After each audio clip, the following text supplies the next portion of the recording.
Thus, Government of India Act 1919 Montagu Chelmsford reforms. It created a new office of the High Commissioner for India. అది ఎక్కడ in లండన్లో create చేశారు ఆ new office high commissioner for India in London and transfer to him some of the functions హితేటో అంటే till then performed by the secretary of state for India. అంతవరకు secretary of state చేసే functions అన్నిటినీ some of the ఫంక్షన్స్ని ఇతనికి high commissioner for India in లండన్కి transfer చేశారనమాట. Then it provided for the establishment of a public service commission. Hence, a central public service commission was set up in 1926 for recruiting the civil servants. This is also a very big move. అది ఎప్పటి నుంచో open competition civil services కోసం try చేస్తుంటే then finally it got the perfect shape in 1919లో. దీంతో they had approved it. Provided for the establishment of the in 1919 it provided for the establishment of the Public Service Commission. Hence, Central Public Service Commission అనేది ఎప్పుడు form అయింది 1926లో form అయింది for recruiting the civil servants. Then this act it separated for the first time provincial budgets, provinces ఇచ్చే budgets from the central budgets. Okay, it first time separated the provincial budgets with the central budgets, and it authorized the provincial legislatures to enact their own budgets. ఇప్పుడు కూడా provincial మన states వాటి own బడ్జెట్స్ని enact చేసుకుంటాయి కదా.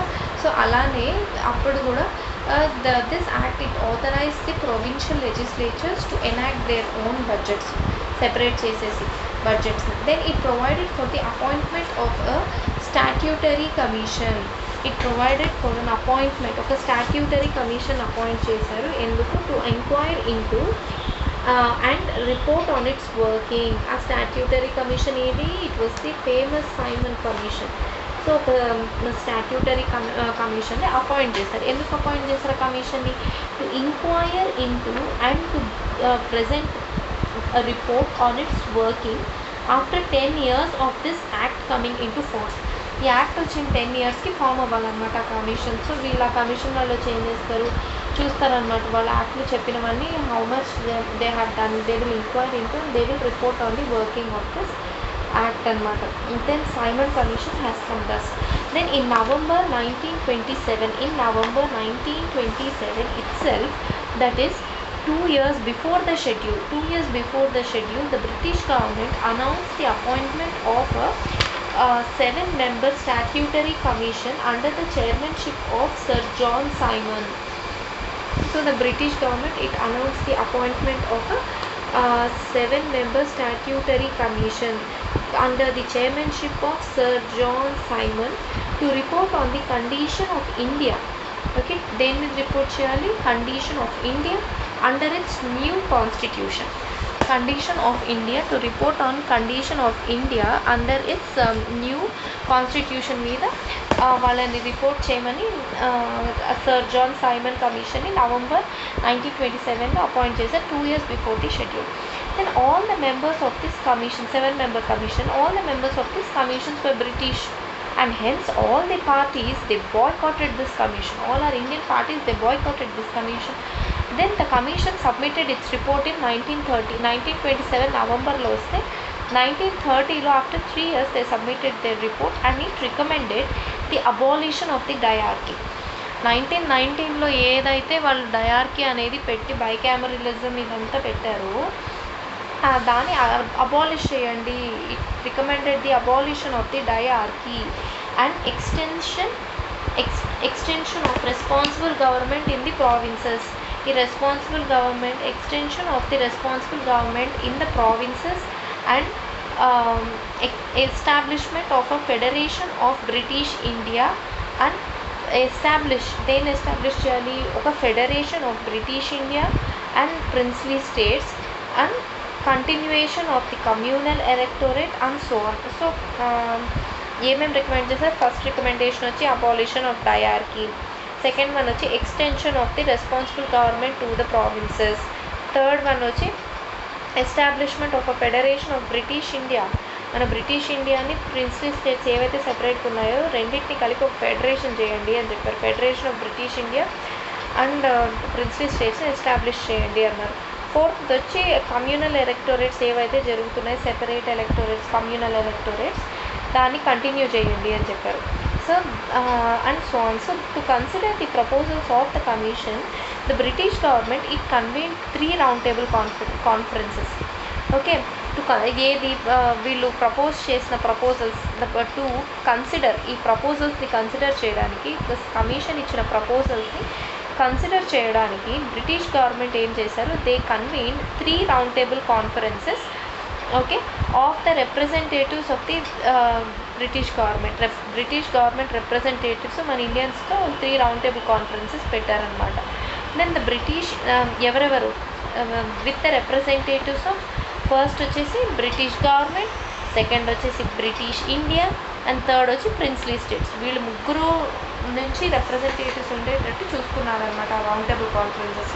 British representatives of British government, British India and the Indian princely states. On the basis of these discussions, okay, on the basis of these discussions, a white paper on constitutional reforms, a white paper on the constitutional reforms were prepared and it was submitted to the consideration of the Joint Select Committee of the British Parliament. So ఇంత ఈ round table కాన్ఫరెన్సెస్లో అంతా discuss చేసుకున్నారు. ఏం చేశారు, they submitted ఆ discussions పైన they submitted a white paper on the constitutional reforms and prepare చేసుకొని దాన్ని ఎవరికి సబ్మిట్ చేశారు, for the consideration of the joint select committee of the British parliament. వాళ్ళు దాన్ని చూడాలి అని చెప్పి వాళ్ళు దాని రిపోర్ట్ వాళ్ళకి పంపించారనమాట. Then the recommendations of this committee, the Joint Select Committee, the recommendations of the Joint Select Committee, they were incorporated with certain changes in the next Government of India Act 1935. So వీళ్ళు ఏదైతే recommend చేశారో ఈ joint select committee, వీళ్ళ reports after round table conferences అవి చూసి, వీళ్ళ discussions అవి చూసి, so that was enacted, all those recommendations were enacted in the Government of India 1935 Act. Then communal award, it was very famous in August 1932. In August 1932, Ramsay MacDonald, the British Prime Minister, the then British Prime Minister, he announced a scheme. Okay, he announced a scheme of representation of minorities, which came to be known as the communal award. A scheme ఏది, representation of minorities, which came to be known as the communal award. The award not only continued separate electorates for the Muslims, Sikhs, Indian Christians and Anglo-Indians and Europeans, but also it extended to the depressed classes, అంటే schedule caste ఉన్నారు కదా, వాళ్ళకు కూడా extend చేశారనమాట ఈ communal electorate అనేది. ఈ communal separate electorates అనేది డిప్రెస్డ్ క్లాసెస్ అంటే ఎస్సీస్కి కూడా ఎక్స్టెండ్ చేశారు. Gandhiji was very much depressed over this extension to the separate electorate. అంటే మొత్తం literally they are separating all these people from Indians అనమాట, ఇండియన్ డివైడ్ చేసేస్తున్నారు. So Gandhiji was very much depressed over this extension of the principle of the communal representation to the depressed classes. Okay, and he undertook a fast until his death in the Yerrawada jail in Pune. He undertook a fast until death in Yerrawada jail in Pune to get this communal award modified. So at last there was an agreement between the leaders of the Congress and the depressed classes. There was an agreement between the leaders of the Congress and the leaders of the depressed classes. And the important was B.R. Ambedkar వెళ్ళి ఎర్రవాడ జైల్లో గాంధీజీని కలుస్తారు, ఆయన ఒప్పుకుంటారు అనమాట Ambedkar. Then the argument known as Pune Act, agreement known as Pune Act was retained. Pune Act, it retained the Hindu joint electorate and gave the reserved seat to the depressed classes. So this agreement అనేది వీళ్ళ మధ్య depressed classes Congress leaders మధ్య జరిగిన agreement వచ్చి Poona pact అంటారు. ఇది ఏం చేసింది, it retain the Hindu joint electorate and it gave some reserved seats to the depressed classes, which is continuing even till date. Hindu joint electorate and gave reserved seats to depressed classes. Next comes Government of India Act 1935. The Government of India Act 1935. The act marked this act. Okay, it marked a second milestone towards the completely responsible government of India. It is the second milestone towards completely responsible government in India. First one was Government of India Act 1919 was the first one. ఇది వచ్చి second one అనమాట. Completely responsible government ఇండియాలో ఉండాలి అని చెప్పి Britishers అనుకున్న దానికి. So it was a very lengthy and detailed document. It was a very lengthy and detailed document having 321 sections and 10 schedules. It had 321 sections and 10 schedules ఉన్నాయి. The features of this act were as follows. Okay, the features of this act: it provided for the establishment of the All India Federation. It provided for establishment of All India Federation consisting of provinces, princely states as units, consisting of the provinces and princely states. In the Simon Commission వాళ్ళు చెప్పినట్టు మొత్తం కలిపి ఒక federation form చేయండి అన్నారు కదా. Princely provinces, British Indian provinces and princely, so అదే చేశారన్నమాట. Establishment of an all India federation consisting of the provinces and the princely states as units. This act divided the powers between the centre and the units. ఇప్పుడే కదా యూనిట్స్గా చేశారు వీటి రెండింటిని అన్నారు.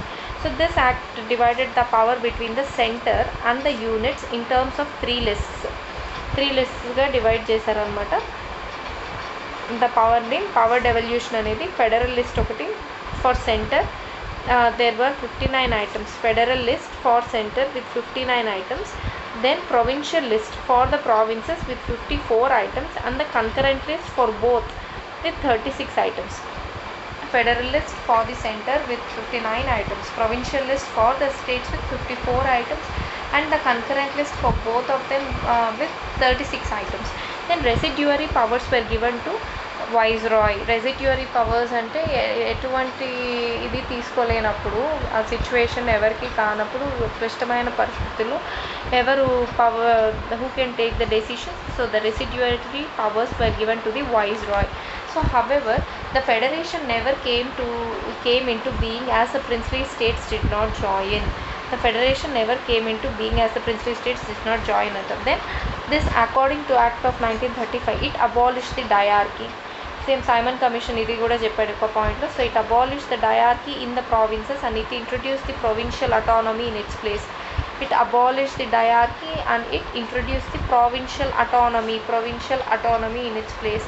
So the provinces were allowed to act as autonomous units of administration. Provinces were allowed to act as the autonomous units of administration in their defined spheres. Then moreover, this act introduced the responsible governments in the provinces. This act అనేది it introduced, that was the main aim and objective of this act. So this autonomy ఇచ్చేసారు కాబట్టి provincial autonomy was given in administration. So this act introduced the responsible government in the provinces, that is the governor was required to act with the advice of the ministers responsible to the provincial legislature.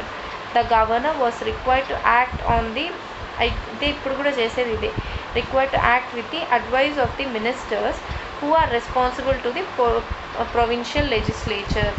ఇప్పుడు కూడా మన cabinet ministers యొక్క అడ్వైస్తోనే మన president work చేస్తారు and మన state ministers council of ministers అడ్వైస్తో governor work చేస్తారు. So this came into effect in 1937 and was discontinued in 1939. ఎందుకంటే 1937లో కాంగ్రెస్ లీడర్స్ అందరు రిజైన్ చేశారనమాట. సెకండ్ వరల్డ్ వార్ దీంట్లో ఏదో 2 years ఎలెక్ట్ అయ్యి వాళ్ళు మొత్తం అన్నీ రిజైన్ చేశారు. సో 1937లో ఎలక్షన్స్ జరిగింది. సో అప్పుడు ఇది ఫాలో అయ్యారు. So this came into effect in 1937 and then discontinue 1930. First one అయితే అసలు ఈ ఆల్ ఇండియా ఫెడరేషన్ అసలు ఇంకా రానే లేదనమాట ఆచరణలోకి. So the next point is this act provided for the adoption of the diarchy at the center. So abolish the diarchy at the provincesలో diarchyని abolish చేసింది, but adoption of the diarchy at the center was allowed in this act. So consequently the federal subjects were divided into reserved subjects. Considerably the federal subjects అనేది it was divided into reserved subject and transferred subjects. రెండు federal subjects ఏది centre దగ్గర ఉన్నాయో it was divided into reserved subjects and transferred సబ్జెక్ట్స్కి divide అయ్యాయి. However this provision of this act did not come into operation at all. Even this provision of this act ఏది federal subjects reserved and transferred సబ్జెక్ట్స్కి divide చేసేది కూడా అది did come in the centre, it did come into operation at all. So it introduced bicameralism in 6 out of 11 provinces. 6 out of 11 ప్రావిన్సెస్లో bicameralismని introduce చేశారు ఈ act ద్వారా. Thus the legislatures of Bengal, Bombay, Madras, Bihar, Assam and United Provinces were made bicameral, consisting of a legislative council which is upper house and the legislative assembly that is lower house. Same names are used even till today. That is why 1935 Government of India Act is very very important, because most of the features given in this act were adopted by our constitutional makers in the same way. So thus bicameralism was introduced in 6 out of 11 provinces. అవి ఏంటంటే Bihar, Bengal, Bombay, Madras, Assam and United Provinces. So bicameralism consisted of legislative council which is the upper house and the legislative assembly which is the lower house. However, many restrictions were placed on them. On upper house and lower house there were many restrictions placed. Then the next feature was it further extended the principle of the communal representation. It further extended the principle of communal representation, okay, by providing separate electorates for the depressed classes, that is scheduled castes, women and laborers. వీళ్ళు ముగ్గురికి మళ్ళీ extend చేశారనమాట. Separate communal electorates were extended. Communal principle of communal representation was again extended and to provide the separate electorates for the depressed classes, that is scheduled caste, women and laborers, workers anamata. So this one in 1935. So then 1935 act, it abolished the Council of India. Okay, it abolished the Council of India first, and it established the Government of India Act of established by government 1858లో secretary of the state council of ఇండియాని 15 members council of ఇండియాని appoint చేశారు. 1950 government of India act 1858లో ఆ కౌన్సిల్ని abolish చేసింది, ఆ council of ఇండియాని అబాలిష్ చేశారు. The secretary of the state for India was provided with a team of advisers. Okay, ఈ కౌన్సిల్ని అబాలిష్ చేసి secretary of the state was just provided with a team of advisers అంతే అనమాట. Then the next point was it extended the franchise. Okay, అంటే voting franchise, it extended the franchise and about 10% of the total population got the voting rights. అండ్ ఇప్పుడు ఇంతకుముందు 1919లో ఏ రకంగా franchise తీసుకునే వాళ్ళు, franchise based on the property, the tax that they pay or their education, దీన్ని బట్టి తీసుకునేవాళ్ళు. ఇప్పుడు nearly 10% of the total population got the voting rights because they extended the franchise. Then it provided for the establishment of the Reserve Bank of India. This 1935 act 1919లో central public service commission వచ్చింది. 1919లో పెడితే 1926లో వచ్చిందనమాట. In 1935 Act, it provided for the establishment of the Reserve Bank of India to control the currency and credit of the country, to control the currency and the credit of the country. Then the next feature was it provided for the establishment of not only a Federal Public Service Commission but also a Provincial Public Service Commission and Joint Public Service Commission for 2 or more provinces. So it provided for the establishment of Federal Public Service Commission, Provincial Public Service Commission and the Joint Public Service Commission. Moodu established ayyannamata with this 1935 Act. Then it provided for the establishment of a federal court also. That is Supreme Court, which was set up in 1937. So it provided for the establishment of the federal court. Okay, federal court in 1937, which was set up in within 2 years లో పెట్టారనమాట. So important features దీంతో ఏవేవి, all India federation abolish చేశారు, provincial autonomy ఇచ్చారు, dyarchy provincial dyarchy abolish చేసి provincial autonomy ఇచ్చారు. దీని సెంటర్లో మటుకు డయార్కీ వాస్ ప్రెసెంట్. సో ఇప్పుడు ప్రొవిన్సెస్ అటానమస్ స్టేట్స్ అయ్యాయి కాబట్టి ఒక 6 out of 11 provinces wear made bicameral, that is Bihar, Bengal, Bombay, Madras, Assam and United Provinces. the upper house legislative council and lower house was legislative assembly. There were many restrictions of them. Then ఇంకోటి ఏది abolish చేశారంటే government of India 1858 act ద్వారా నిర్మించిన SOS council of ఇండియాని abolish చేసి ఒక team of advisers provide చేశారు secretary of the స్టేట్కి. Then principle of communal representation was still extended to scheduled caste women and labourers workers. So దానివల్ల it extended the franchise in voting also. About 10% of the total population now got the voting right. Then ఏవేవి establish చేశారు, Reserve Bank of ఇండియాని establish చేశారు to control the currency and credit of the country. Then they establish the federal court in 1937 and then the establishment of the Federal Public Service Commission, Provincial Public Service Commission and the Joint Public Service Commission. Next important act is the Indian Independence Act of 1947, the last act, Indian Independence Act of 1947. On February 20, 1947, the British Prime Minister Clement Attlee in February కొత్తగా అప్పుడు వచ్చి ఉంటాడు అనమాట. ఇన్ February 20, 1947 the British Prime Minister Clement Attlee, okay, ఇంతకుముందు ఉన్న అతను వచ్చేసి Ramsay MacDonald who gave the communal award. So now it is 1947, it is Clement Attlee. He declared that the British rule in India would end by June 30, 1948. Okay, Clement Attlee declared the British rule in India would end by June 30, 1948 కల్లా end అయిపోతుందని చెప్పారు. After which the power would be transferred to the responsible Indian hands. So this announcement was followed by the agitation by the Muslim League. ఎవరు agitate చేశారు ఈ announcement వచ్చాక? the Muslim League. Okay, demanding the partition of the country. This announcement by Clement Attlee, it was followed by the agitation of the Muslim League demanding for the separation or partition of the country. Again on June 3rd, 1947, the British government, the British government, it made it clear that any constitution framed by the Constituent Assembly of India, which was initially formed in 1946, okay, cannot apply to those parts of the country which were unwilling to accept it. వాళ్ళు మళ్ళీ June 3rd, 1947 ఏం clear చేశారు, మీరు prepare చేసి మీరు 1946లో ఒక constituent అసెంబ్లీని తయారు చేసుకున్నారు. అది ప్రిపేర్ చేసే ఒక కాన్స్టిట్యూషన్ని ఎవరైతే విల్లింగ్గా లేరో, who is unwilling to accept it అనే, ఎవరైతే అన్విల్లింగ్ ఉన్నారో ఇండియాలో దాన్ని యాక్సెప్ట్ చేయరని, వాళ్ళకి అప్లై కాదు ఈ కాన్స్టిట్యూషన్ అని చెప్పి క్లియర్గా చెప్పారనమాట on June 3rd, 1947. So on the same day, Lord Mountbatten, the then Viceroy of India, he put forth the partition plan known as the Mountbatten Plan. Mountbatten Plan అంటే ఏంటి? Partition plan అన్నమాట. He put forth the partition plan which is known as the Mountbatten Plan. Okay, and this plan was accepted by Congress and both the Muslim League. ఇప్పుడు June 3rd, 1947లో ఇద్దరు accept చేశారు Mountbatten the partition plan. Okay, Congress and Muslim League. So immediate effect was given to the Mountbatten partition plan by enacting the Indian Independence Act in 1947. Then enact చేసి Mountbatten plan was given the immediate effect. So the features of this act was it ended the British rule in India and it declared India as an independent and sovereign state from August 15, 1947. Okay, it declared India independent and sovereign state.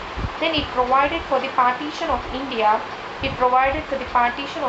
And created two independent dominions of India and Pakistan with the right to secede from it. It provided for partition of India, okay, and creation of two independent domains of India and Pakistan, with the right to secede from the British Commonwealth. అంటే మీరు కావాలంటే British Commonwealth countries ఉన్నాయి కదా, మీరు కావాలంటే ఉండండి, otherwise you can secede from the British Commonwealth మా కంట్రీస్తో అని చెప్పారు. సో టూ డొమైన్స్, ఇండిపెండెంట్ డొమైన్స్ని క్రియేట్ చేశారు, పార్టీషన్ చేశారు అనమాట. Two independent domains of India and Pakistan with the right to secede from British Commonwealth. Then this abolished the office of Viceroy and it provided for each dominion a Governor General.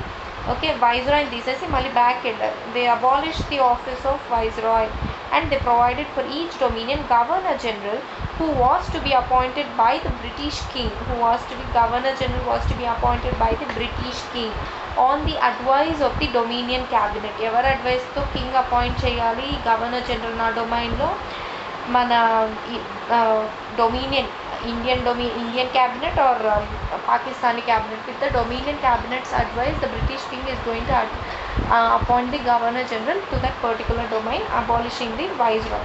Then His Majesty's government in Britain was to have no responsibility with respect to the government of India or Pakistan hereafter. దీని తర్వాత the Majesty's government in Britain will have no responsibility with regarding to the government of India or Pakistan.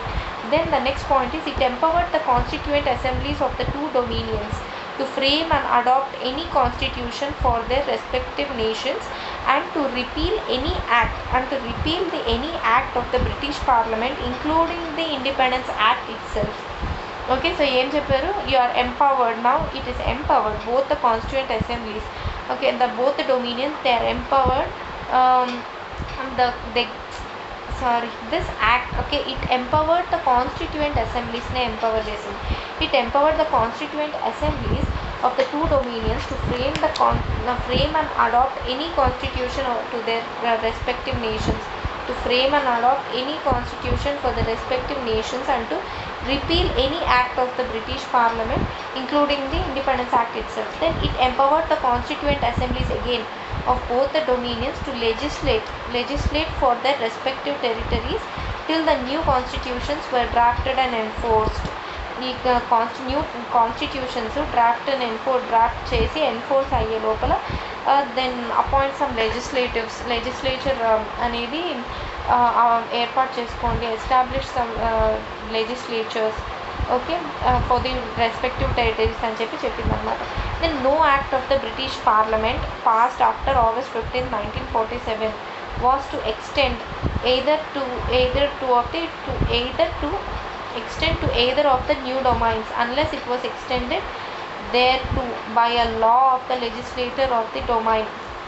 Okay, ఇప్పటి నుంచి British parliament pass చేసే ఏ acts కానీ మీ two డొమైన్స్కి extend అంటే వర్తించవు after August 15th. It will not extend to the domains after August 15, 1947 there okay అని చెప్పారు. Then it abolished the office of Secretary of State for India and it transferred his functions to the Secretary of State for Commonwealth Affairs.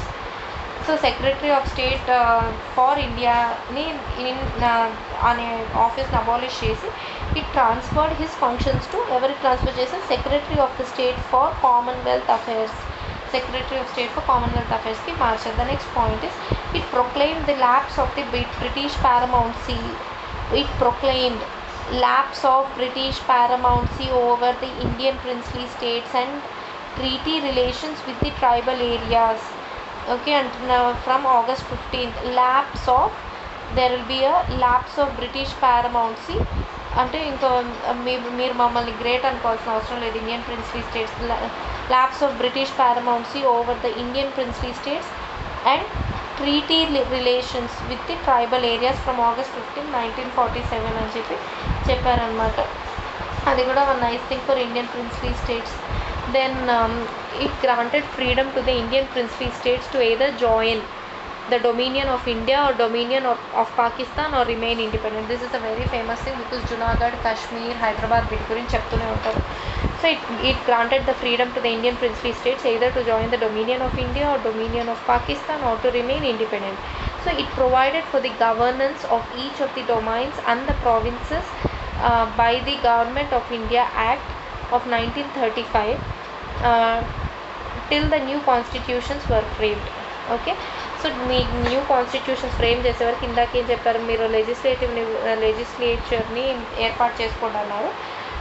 అంతవరకు మీరు new constitutions frame చేసుకునే వరకు governance అనేది already government of India act 1935లో ఏవైతే మేము ఒక constitution చేసామో 321 షెడ్యూల్స్ 321 సెక్షన్స్ అండ్ 10 షెడ్యూల్స్తో, సో దట్ గవర్నెన్స్ అనేది అదే will come into action in both the your domains and the dominions and the provinces. Okay, అని చెప్పారన్నమాట.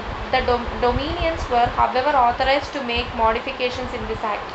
సో మీకు కావాలంటే ఈ యాక్ట్లో కూడా మోడిఫికేషన్స్ చేసుకోండి అని చెప్పారు అన్నమాట. మీ కాన్స్టిట్యూషన్స్ తయారయ్యే వరకు till they get drafted and come into action. Then this act it deprived the British monarch of his right to veto bills. Okay, veto bills-ని బ్రిటిష్ మోనార్క్కి రిజర్వ్ చేయడంని deprived the British monarch of his right to the veto bills or ask for the reservation of the reservation of the certain bills for his approval. ఇప్పుడు ప్రెసిడెంట్కి ఉందన్నమాట. But this right was reserved for the governor general. So అప్పుడు president దీని బదులు governor general ఉన్నారు కాబట్టి so that right అనేది ఆ monarch నుంచి it was given to the this right was given to the governor general for the right of veto bills and ask for the reservation of certain bills for his approval. That was given to Governor General. The Governor General would have the full power to give assent to any bill in the name of His Majesty. The Governor General has full power, okay, to give assent to any bill in the name of His Majesty. It designated the Governor General of India and the provincial governors as constitutional heads and the nominal heads of the states. It designated the Governor General of India and the provincial governors as the constitutional heads of the states, the nominal heads of the states. They were made to act on the advice of the respective council of ministers in all matters. They were made to act on the advice of the respective council of ministers in all the matters. So this is followed even now. Then it dropped the title of Emperor of India from the royal titles of the King of the England. King of ఇంగ్లాండ్కి ఉన్న royal titles ఉంటాయి కదా, king of ఇంగ్లాండ్కి దాంట్లో నుంచి emperor of India అనే టైటిల్ని తీసేశారనమాట with this act. ఆయనకున్న కింగ్ ఆఫ్ ఇంగ్లాండ్లో అతనుకున్న టైటిల్స్ ఎంపరర్ ఆఫ్ ఇంగ్లాండ్ అనే టైటిల్ తీసేశారు. Then it discontinued the appointment of the civil services and reservation of posts by the Secretary of State for India. Appointment to civil services ఎవరు appoint చేసేవారు? Discontinue. Appointment to civil services and reservation of post by the secretary of the స్టేట్ని discontinue చేసి the members of the civil services were appointed the members of civil services appointed before August 15, 1947 would continue to enjoy all the benefits that they were entitled to till that time. So secretary of the state appoint చేయడానికి కొన్ని పోస్ట్ని reserve చేసేవాళ్ళు అనమాట. Reservation of post and appointment of the civil services by the secretary of the state అనేది discontinue చేశారు. But the civil services appointed before August 15, 1947 అనేవాళ్ళు నార్మల్గా continue to enjoy all the benefits till their entitled time. So at the stroke of midnight of 15th August 1947, the British rule came to an end and power was transferred to the new independent dominions of India and Pakistan. Lord Mountbatten became the first Governor General of the new dominion of India. He swore in Jawaharlal Nehru as the first Prime Minister of independent India. The Constituent Assembly of India formed in 1946. It became the Parliament of the Indian Dominion. The Constituent Assembly ఏదైతే 1946లో form అయిందో that became the Parliament of the Indian Dominion. The first Governor General of India was Lord Mountbatten. Independent India. The interim government in 1946 was Jawaharlal Nehru. He was the Vice President of the Council, External Affairs and the Commonwealth Relations. And Sardar Vallabhbhai Patel, he was Home and Information and Broadcasting. Dr. Rajendra Prasad was Food and Agriculture. Dr. Rajendra Prasad, Food and Agriculture. Dr. John Mathai, he was Industries and Supplies, and he was taking care of Industries and Supplies. Jagjeevan Jayanti చేస్తాం చూడు, labour కోసం అది Jagjivan Ram labour. And Sardar Baldev Singh Defense. Then C.H. Baba Atomics, Mines and Power Works. Mines and Power and Works, C.H. Baba. Liaquat Ali Khan, Finance. Liaquat Ali Khan was Finance. Abdur Rab Nishtar was Posts and Air. Then Asaf Ali was Railways and Transport. C. Rajagopalachari, Education and Arts. then I. Chundrigar, commerce, then Ghaznafar Ali Khan, health. Ghaznafar Ali Khan was health. Joginder Nath Mandal was law. The members of the interim government were members of the Viceroy's Executive Council.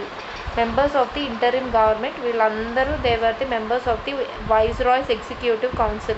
The Viceroy continued to be the head of the council, but Jawaharlal Nehru, he was designated as the Vice President of the council. ఎందుకు Jawaharlal Nehru Vice President of the council అన్నామంటే the chairman of the council was Viceroy himself. They were all members of Viceroy's Executive Council కాబట్టి. Then the first cabinet of Free India 1947. Jawaharlal Nehru was the Prime Minister, External Affairs Minister and Commonwealth Relations, External Affairs and Commonwealth Relations and Scientific Research also. That is why Science Congress started in Kottalo. We talk about Jawaharlal Nehru. Science research, science and research from External Affairs, Commonwealth Relations and Prime Minister. Sardar Vallabhbhai Patel was the Home Minister. Sardar Vallabhbhai Patel was Home Minister, Information and Broadcasting and the States Minister. Then Dr. Rajendra Prasad, he was again Food and Agriculture. Just like the same, Dr. Rajendra Prasad, Food and Agriculture. Maulana Abul Kalam Azad was Educational Minister. Maulana Abul Kalam Azad was Educational Minister. Dr. John Mathai, he was given Railways and Transport this time. ఇంతకు ముందు interim గవర్నమెంట్లో he was Industries and Supplies. John Mathai నా cabinet independent Indian క్యాబినెట్లో railways and transports. Then R K Shanmugam Chetty, he was Chetty కాబట్టి finance. ఆర్కే షణ్ముగం శెట్టి was finance minister. Doctor B R Ambedkar law minister. Jagjivan Ram labour minister. Sardar Baldev Singh again defence minister. Raj Kumari Amrit Kaur, she was the Princess Rajkumari Amrit Kaur, she was the health minister. ఇప్పుడు ఆమె పేరు మీద ఢిల్లీలో AIIMS హాస్పిటల్కి ఆమె పేరే పెట్టారనుకుంటా. Rajkumari Amrit Kaur, she was the health minister. Then C.H. Baba, commerce, C.H. Baba was the commerce minister. Then Rafi Ahmed Kidwai was communications, and Syam Prasad Mukherjee, industries and supplies, Syam Prasad Mukherjee. Then C.H. Baba Matu, second time commerce minister. Then V.N. Gadgil, he was works, mines and power. The Indian Independence Bill was introduced in the British Parliament in July 3rd, 1947. June 3rd, 1947లో Mountbatten plan ఇచ్చాడు, partition plan ఒప్పుకున్నారు. Then July 4th వచ్చి 1947 it was introduced in Indian Independence Bill was introduced in the British Parliament and it received the royal assent on July 18th, 1947. So this act came into force on August 15th, 1947. The boundaries between the two dominions were determined by a boundary commission headed by Radcliffe. అందుకే India Pakistan మధ్య ఉన్న line Radcliffe line అంటాం. So the dominions between the boundaries between the two dominions were determined by a boundary commission headed by Radcliffe. Pakistan included the provinces of Western Punjab, Sindh, Balochistan, Eastern Bengal and Northwest Frontier Province and the districts of Sylhet in Assam and some districts of the Sylhet in Assam. West Punjab, Sindh, Balochistan, Northwest Frontier Province and East Bengal and the districts of Sylhet in Assam. The referendum in the Northwest Frontier Province and Sylhet was in favor of Pakistan. The referendum అంటే వాళ్ళు అప్పుడు referendum vote కోసం referendum తీసుకున్నారు people దగ్గర. The referendum in the Northwest Frontier Province and the Sylhet in Assam was in favor of Pakistan. So at that time the civil services of the company were classified into covenanted civil services, that is higher civil services, and uncovenanted civil services, which are lower civil services. Okay, the covenanted or the higher civil services, it was created by a law of the company, which the later was while the later law అనేది and statutory body law. Covenanted civil services was created by a law of the company and the uncovenanted was not created with the law. Then it was introduced in the British Parliament by the then Prime Minister William Pitt. Okay, the Pitt's India Act antundi. Pitt's India Act was introduced in the British Parliament by the then Prime Minister William Pitt. The Mughal Emperor Shah Alam, he granted the Diwani rights to the company after the company's victory in the Battle of Buxar in 1764. After the company's victory in the Battle of Buxar in 1764, the Mughal Emperor Shah Alam, it granted the Diwani rights to the company.